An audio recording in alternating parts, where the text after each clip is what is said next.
ये मुसलमान की जिंदगी को इतना छोटा क्यों बना के दिखा रहे हो लोग? हम तो किसी को बोल के नहीं फिरते ना, तुम तरकारी खाओ, ये हमारे को वोट डाले तो तरकारी खाने देते, नहीं तो तरकारी खाने नहीं देते, या चावल खाने नहीं देते। अरे यार, किसी की जिंदगी, तभी भी उन्हें यही बताया, अगर आप एएमआईएम को वोट नहीं दोगे तो ये लोग आपको बीफ खाने नहीं देते। माधवी लता जाके हर मुस्लिम विमेन का बुरखा और उसका आईडी कार्ड जो है चेक करी थी। और करना भी चाहिए यार, जब आप कंपटीशन के लिए किसी मैदान में खड़े हो और पता हो कि सामने वाला धांधली धोखेबाजी कर सकता है, तो आपको अपनी वोट की हिफाजत खुद करना पड़ेगी। अब बुरखे के अंदर कौन है, ये तो मुसलमान इस चीज का बहुत फायदा भी उठाते हैं, आईडी कार्ड हाथ में पकड़ के। पता नहीं, पाकिस्तान जो है ना, वो उनके हालात बहुत ख़राब हैं पाकिस्तान के, तो वो इसीलिए पीछे जा रहे हैं। दूसरे जितने भी ममालिक है, दुबई है, दुबई के अलावा और काफ़ी हैं, तो वो इंडिया के साथ अच्छे तल्लुकात कायम कर रहे हैं, क्योंकि इंडिया तरक्की कर रहा है, बहुत ज़्यादा तरक्की की दौड़ में आगे जा रहा है। तो जय हिंद दोस्तों। भारत में लोकसभा इलेक्शन अंतिम चरण में है और भारत ही नहीं बल्कि पूरी दुनिया की नजरें भारत की ओर लगी है। इसी चुनाव के बीच कुछ कैंडिडेट होते हैं जो नेशनल इंटरनेशनल लेवल पर अपनी छवि छोड़ जाते हैं। इसी तरह तेलंगाना के उम्मीदवार माधवी लता और असदुद्दीन ओवैसी की बातें हो रही है। जो है कि हमने नहीं की, इंडिया ने की। इंडिया में ऐसी कौन सी चीज है जो उसको तरक्की पे ले गई? इंडिया की जो हुकूमत है वो हमारी हुकूमत से स्ट्रांग है, उनके लोग काफ़ी स्ट्रांग हैं, तो इसी वजह से उनका मुल्क तरक्की कर रहा है। तो वो कहते हैं मोदी बहुत बुरा है, मोदी बहुत जालिम है, मोदी ये है, मोदी वो है। क्या समझते हो, मोदी ऐसा है? मोदी तो बुरा है, लेकिन अभी वो दुबई वाले जो वो हालात देख कर ही एक दूसरे के साथ सरमायाकारी करेंगे। पाकिस्तान के हालात नहीं ठीक है।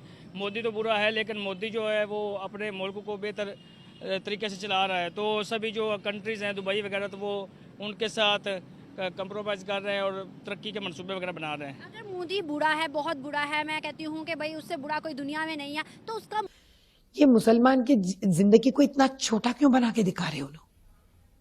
हम तो किसी को बोल के नहीं फिरते ना, तुम तरकारी खाओ, ये हमारे को वोट डाले तो तरकारी खाने देते, नहीं तो तरकारी खाने नहीं देते, या चावल खाने नहीं देते।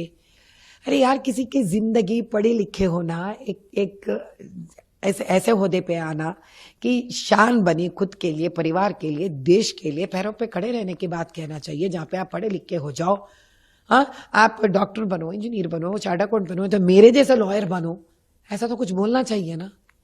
बीफ कॉक का क्या मतलब है? बीफ काटो का क्या मतलब? वो किसका है किसका नहीं है, अपना मुंह जो है ढांक के अब वहां पर वोट कास्ट करो। मतलब एक बंदा अगर कितनी दफा भी वोट डाले, आईडी कार्ड बदल बदल के, चेहरा बदल बदल के, तो वो चेक करी थी और इसके ऊपर उनके ऊपर एफआईआर भी हो गई है।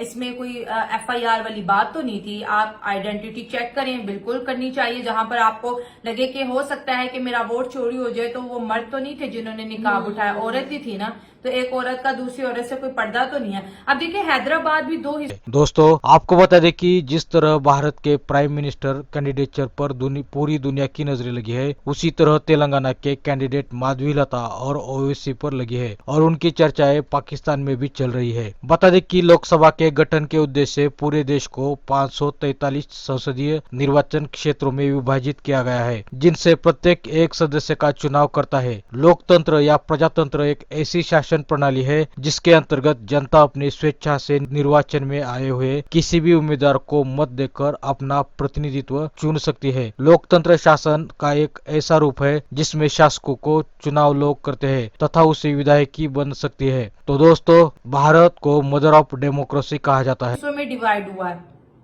ये चौथा फेज था पोलिंग का हैदराबाद के अंदर। जो मौलाना है, जो मस्जिद से कनेक्टेड है, ये मुस्लिम मोहल्ले से कनेक्टेड है, वो जी अवैसी ही आएगा। भाई, अगर आप अवैसी को इतना सपोर्ट कर रहे हो, अवैसी खुद बैरिस्टर है, बताएं अवैसी ने हैदराबाद के अंदर 40 सालों में कितने मुसलमान बैरिस्टर बना दिए? अवैसी ने मुसलमान लड़कियों को कितने कॉलेज यूनिवर्सिटीज बना के दे दी? अवैसी तो मदरसों से निकलता ही नहीं। यही अवैसी है जो कि पार्लियामेंट के अंदर स्टिल कहता है कि ट्रिपल तलाक आपने क्यों बैन किया। यही अवैसी है जो यूनिफॉर्म सिविल कोड में, जब वो ऐसा जो है लॉ है जिसमें मुसलमान औरतों को भी जायदाद में बराबर हिस्से मिलेंगे। अगर बाप की 50 करोड़ की जायदाद है तो 25 करोड़ भाई का, 25 करोड़ बहन का।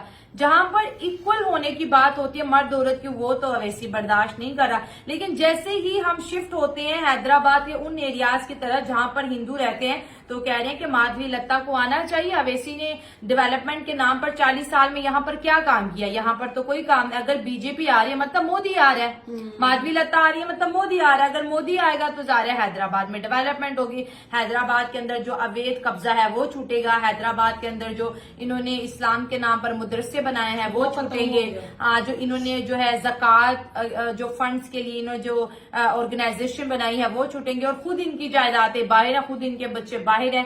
तो सिर्फ ये उन मुसलमानों को बहका सकते हैं जो कि ज्यादा पढ़े लिखे नहीं है, जो इनको ब्लाइंड ट्रस्ट करते हैं। ये सिर्फ आज तक उन्हीं के नाम पर हुकूमत कर रहे हैं। मुल्क कैसे तरक्की कर गया? मुझे बताओ कि उनके मुल्क के अंदर लोग बड़े ही उसके खिलाफ है, तो तीसरा टेन्योर भी उसे कैसे मिल गया? यही है ना, वो अवाम है जो अवाम वो ज़्यादा मोदी के साथ है, क्योंकि वो जनता पार्टी है। अवाम जैसे हमारी मजहबी पार्टियाँ, इसी तरह जो वो मोदी की है वो उनकी मजहबी पार्टी है, तो इस वजह से लोग उसको ज़्यादा प्रेफर करते हैं दूसरी पार्टीज़ की वजह से। दूसरी पॉपुलेशन है मुसलमानों की। आपको नहीं लगता अगर मुसलमान वोट ना देते, सारे मुसलमान, तो भाई मोदी को कुछ ना कुछ तो फर्क पड़ता, लेकिन मुसलमानों ने वोट दिया क्यों? कुछ ना कुछ तो फ़र्क लाजमी पड़ता, लेकिन अभी वो उधर मुसलमानों के साथ जुल्म ज्यादती करते हैं। कुछ मुसलमान तो डर कर वोट दे देते हैं। इसके साथ जो शेख बरादरी है वो भी पहले वो खालिस्तान के मामले में अलहदा हो रहे थे, लेकिन अभी उन पर दबाव डाला जाता है, दबाव डालकर वो उनसे वोट वगैरह दिलवा लेते हैं या धांधली वगैरह करते हैं। दुबई का शेख गए हैं इंडिया के अंदर, क्या उन्हें मुसलमानों का जुल्म नहीं नजर आता? क्या मुसलमानों की गुर्बत नहीं नजर आती? क्या मुसलमानों का जो बड़ा ही बुरा हाल है वहाँ पे, क्या वो उन्हें नहीं नजर आता? क्यों नहीं नजर आता? वो जो दुबई के शेख वगैरह हैं वो अपनी अयाशियों में मस्त हैं, उनके पास बहुत ज़्यादा रुपया पैसा होने की वजह से, तो वो उनको मुसलमान नज़र ही नहीं आ रहे। वो मुसलमानों के साथ इसलिए अपना कंप्रोमाइज़ नहीं करते, मुसलमानों का साथ नहीं देते, तो वो दूसरे जो गैर मुस्लिम हैं उन ममालिक के साथ तल्लुकात कायम करने को ज़्यादा तरजीह देते हैं। आपको नहीं लगता कि हमें भी इंडिया के साथ ताल्लुकात बेहतर करने चाहिए? अगर हम इंडिया के साथ ताल्लुकात बेहतर करेंगे, मुसलमान हिंदू करने के बजाय इंडिया के साथ ताल्लुकात बेहतर करेंगे। आज दुबई ने जिस तरह से इन्वेस्टमेंट किया, कल इंडिया की इन्वेस्टमेंट भी पाकिस्तान में आएगी और बॉर्डर टू बॉर्डर आएगी, तो भाई इतना रिलीफ मिलेगा। आपको नहीं लगता? वो तो ठीक बात है, लेकिन अभी पहले करतारपुर राहदारी खुली है, इमरान खान ने खोली, अभी नंतर को छोड़ा।